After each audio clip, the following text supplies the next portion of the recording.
Hello guys, magandang umaga. Since ito ang first day ko dito sa YouTube, gusto ko sanang suportahan nyo ako. Mag-subscribe po sana kayo para marami kayong matutunan sa akin.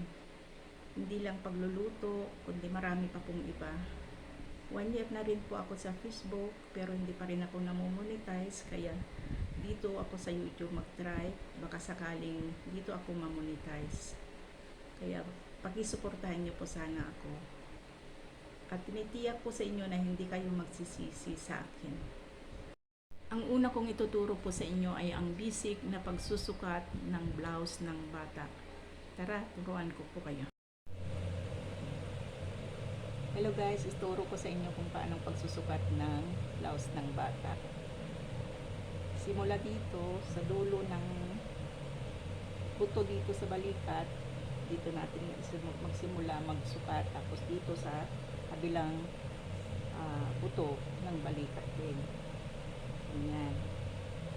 So 12 ang ano niya.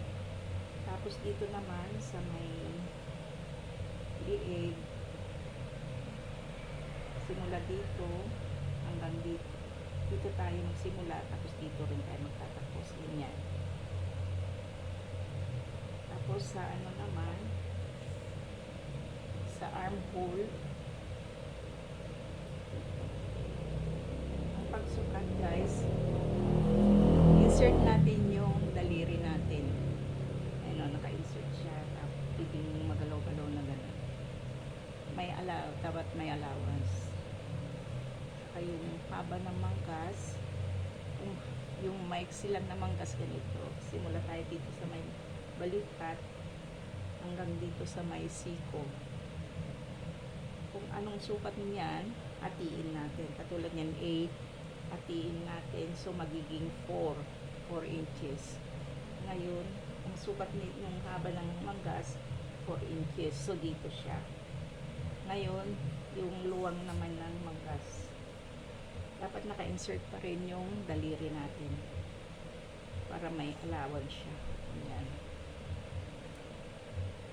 Sa hips naman, ay sa waistline, yung taas ng pusod, doon tayo sukat ng waistline. Dito. Doon yung curve. Dito. Dapat naka-insert pa rin yung daliri natin. Ganyan. Tapos yung hips. Tumalikod. Yung hips, dun sa may curve. Lumayo pa.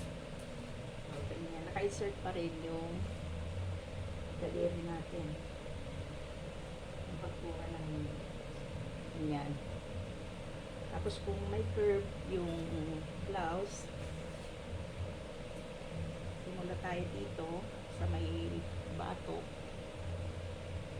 Tapos pababa dun sa may taas ng pusod, yung tips niya, dun tayo simula dito sa batok din hanggang dun sa may baywang.